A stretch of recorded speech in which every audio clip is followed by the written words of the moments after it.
Assalamualaikum warahmatullahi wabarakatuh. Halo Sobat Informasi, kembali lagi di channel Sang Presiden, tempatnya update berita terkini dari seluruh dunia. Sebelum kita mulai, jangan lupa untuk klik tombol subscribe.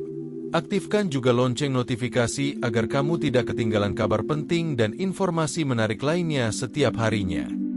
Hari ini kita akan membahas sebuah peristiwa alam yang mengejutkan dan menyisakan duka mendalam, yaitu gempa bumi dahsyat yang mengguncang Myanmar. Bagaimana kronologi kejadiannya? Seberapa besar dampak gempa ini terhadap masyarakat? Dan apa langkah cepat yang diambil pemerintah setempat? Simak selengkapnya hanya di video ini.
Pada 28 Maret 2025 pukul 12.50 waktu setempat, gempa bumi berkekuatan magnitudo 7,7 mengguncang region Sagaing, Myanmar.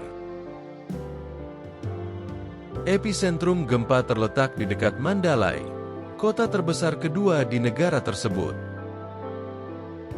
Guncangan kuat ini dirasakan hingga ke beberapa negara tetangga dan memicu kepanikan massal. Gempa tersebut menyebabkan kerusakan besar pada infrastruktur.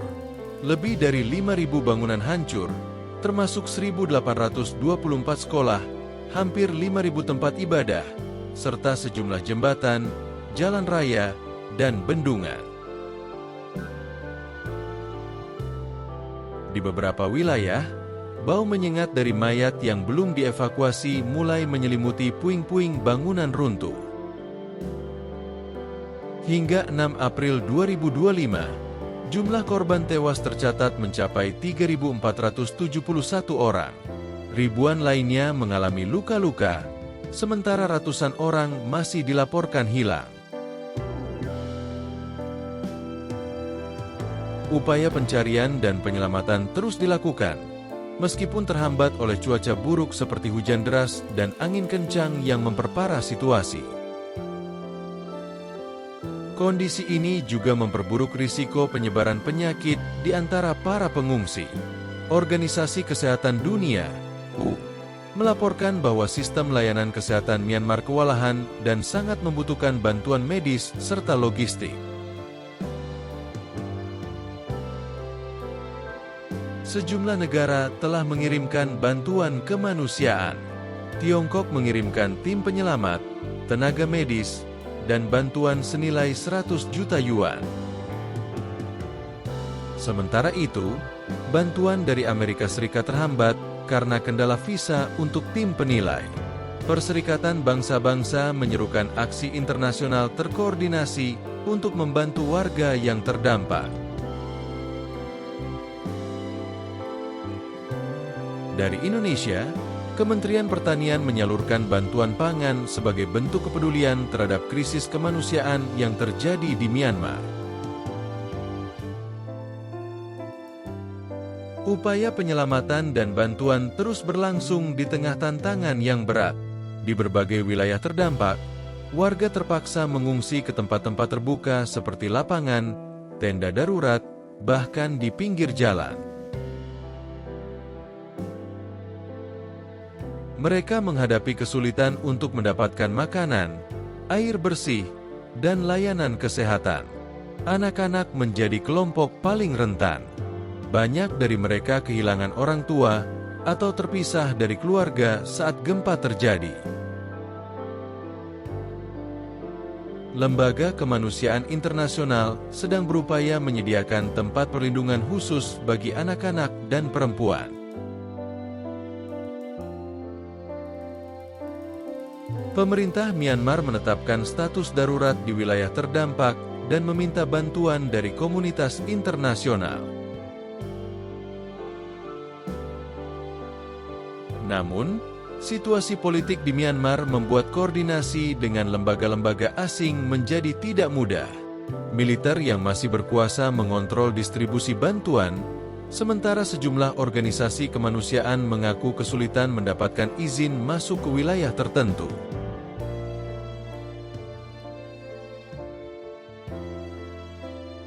Hal ini memperlambat distribusi logistik penting. Di lapangan, relawan setempat dan LSM lokal menjadi garda terdepan dalam evakuasi dan penyaluran bantuan. Banyak dari mereka bekerja tanpa alat pelindung, mempertaruhkan nyawa di tengah puing dan reruntuhan. Sementara itu, tim medis bekerja siang malam untuk menangani korban luka. Rumah sakit penuh sesak. Beberapa fasilitas kesehatan bahkan ikut rusak akibat gempa, memaksa petugas merawat pasien di tenda atau ruang terbuka. Listrik dan jaringan komunikasi terputus di sejumlah daerah. Hal ini menyulitkan upaya koordinasi dan pendataan korban serta kebutuhan darurat lainnya. Di tengah kekacauan ini, muncul kekhawatiran akan penyebaran penyakit menular seperti diare, infeksi saluran pernapasan, dan penyakit kulit.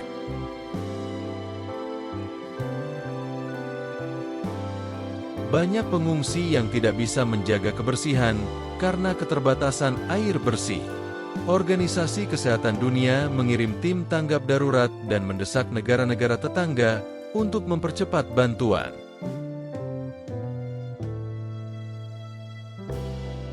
Mereka juga meminta pemerintah Myanmar untuk memberi akses penuh kepada organisasi kemanusiaan. Sementara itu, bantuan dari negara-negara ASEAN mulai berdatangan. Selain Indonesia, Malaysia, Thailand, dan Filipina mengirimkan makanan, obat-obatan, serta personel SAR.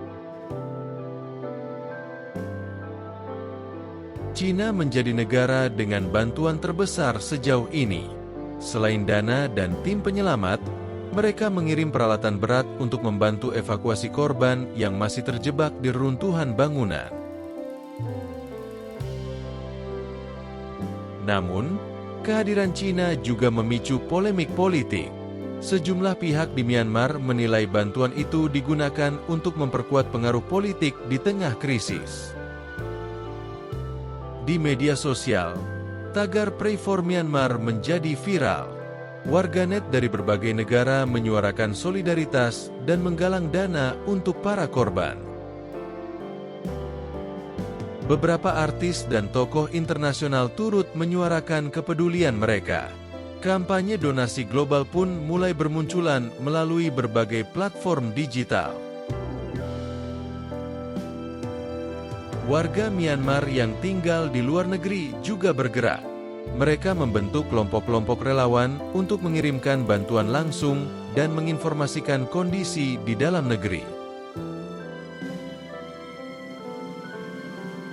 PBB memperingatkan bahwa Myanmar kini menghadapi krisis kemanusiaan besar-besaran. Mereka menyebut bencana ini sebagai yang terburuk dalam 2 dekade terakhir di kawasan Asia Tenggara. Dalam laporan awal, diperkirakan kerugian ekonomi akibat gempa mencapai miliaran dolar AS. Banyak wilayah pertanian hancur dan aktivitas ekonomi lumpuh total. Sektor pendidikan juga terdampak parah. Ribuan sekolah rusak atau hancur, membuat jutaan anak kehilangan akses belajar. Banyak guru dan siswa menjadi korban.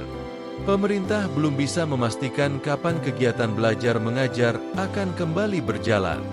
Di sisi lain, beberapa komunitas lokal mulai menunjukkan ketangguhan. Mereka membentuk dapur umum, membangun tenda darurat, dan bergotong royong membersihkan reruntuhan. Semangat gotong royong ini menjadi harapan di tengah bencana. Meski dalam kondisi sulit, warga menunjukkan solidaritas dan semangat bertahan hidup yang tinggi. Di kota-kota besar seperti Yangon dan Naypyidaw, kegiatan kembali berjalan perlahan, meski diliputi suasana duka dan kekhawatiran akan gempa susulan. Para ahli geologi memperingatkan adanya potensi gempa susulan beberapa minggu ke depan. Warga diminta tetap waspada dan tidak kembali ke bangunan yang rusak. Pemerintah berjanji akan melakukan rekonstruksi secepat mungkin. Namun, dengan kondisi politik dan ekonomi yang belum stabil, jalan menuju pemulihan diperkirakan akan panjang dan penuh tantangan. Masyarakat internasional terus mendesak agar respons kemanusiaan diprioritaskan di atas kepentingan politik. Karena yang paling penting saat ini adalah menyelamatkan nyawa dan memulihkan harapan.